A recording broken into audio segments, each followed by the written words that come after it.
Tokyo Olympics organizers said on Saturday a person had tested positive for COVID-19 at the athletes' village.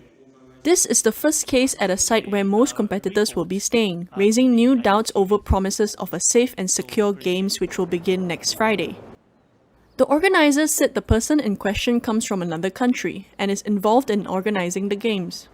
However, the organizers declined to reveal the person's nationality, citing privacy concerns.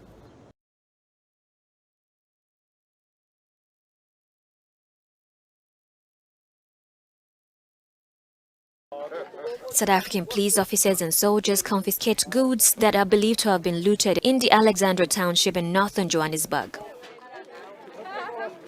Protest over ex-president Jacob Zuma's imprisonment spilled over into mass looting of shops and warehouses, some of the worst violence since the end of apartheid 27 years ago. According to authorities, more than 2,500 people have been arrested for theft and vandalism. 212 people have also died.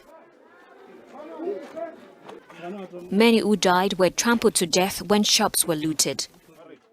Government further stressed that most of the new fatalities had occurred in the southeastern province of KwaZulu-Natal, the epicenter of the violence.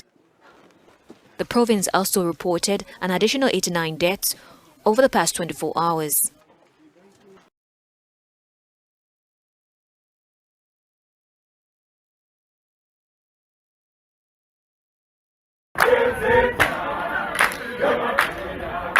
Activists are calling for the poor and unemployed to rise up against eSwatini's monarchy.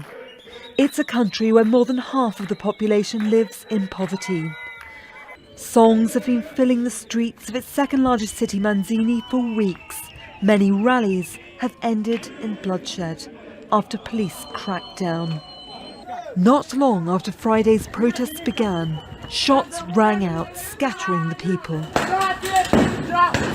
Behind them, empty tear gas shells and rubber bullets littered the streets. The protesters want democratic reform in the only African country ruled by an absolute monarchy.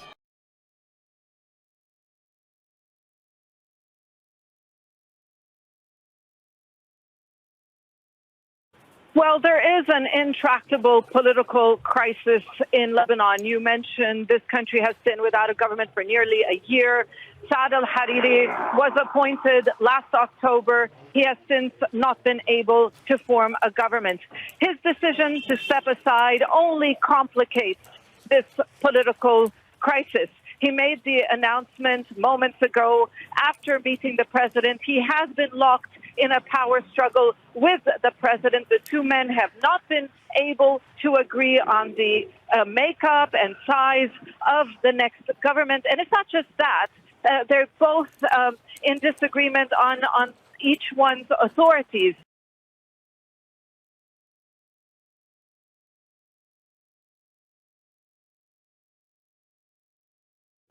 The 8-month war in Ethiopia's Tigray region has taken an ethnic turn. At the region's western and southern edges, Amhara militia fighters are preparing to take on rebel forces. Amharas and Tigrayans have long duelled over who owns the famously fertile lowland territory of western Tigray.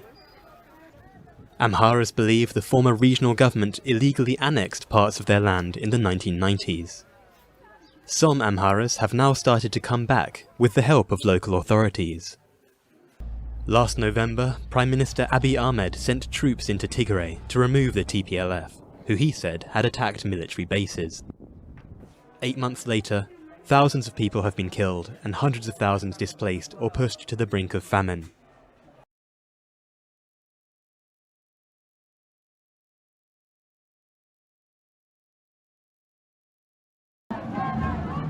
A U.S. federal judge in Texas ruled DACA illegal on Friday, blocking new applications from undocumented immigrants. But the order added that the nearly 650,000 people already enrolled would not be affected until further court rulings. The Deferred Action for Childhood Arrivals program protects immigrants brought to the U.S. as children from being deported, granting them work authorization, access to driver's licenses, and sometimes financial aid for education.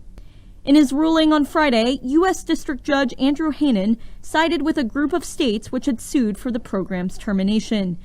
He argued that DACA was illegally created by President Barack Obama back in 2012, bypassing the legislative process by providing benefits to recipients without congressional authorization.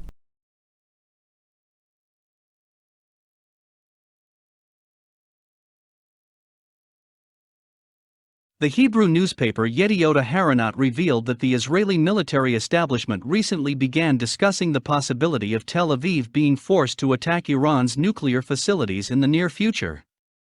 The newspaper described the discussions as not just talking, but rather there are preliminary preparations to implement some of the attack plans prepared by the IDF General Staff, led by Chief of Staff Aviv Kohavi. The newspaper reported that preparations are underway under the leadership of Defense Minister Benny Gantz, senior officials in the Israeli Foreign Ministry, and the Minister of Finance. Gantz and Lieberman are currently discussing a significant increase in the defense establishment's budget for the next 5 years, the purpose of which is to finance infrastructure and preparations for an Israeli offensive step that prevents Iran from acquiring nuclear weapons.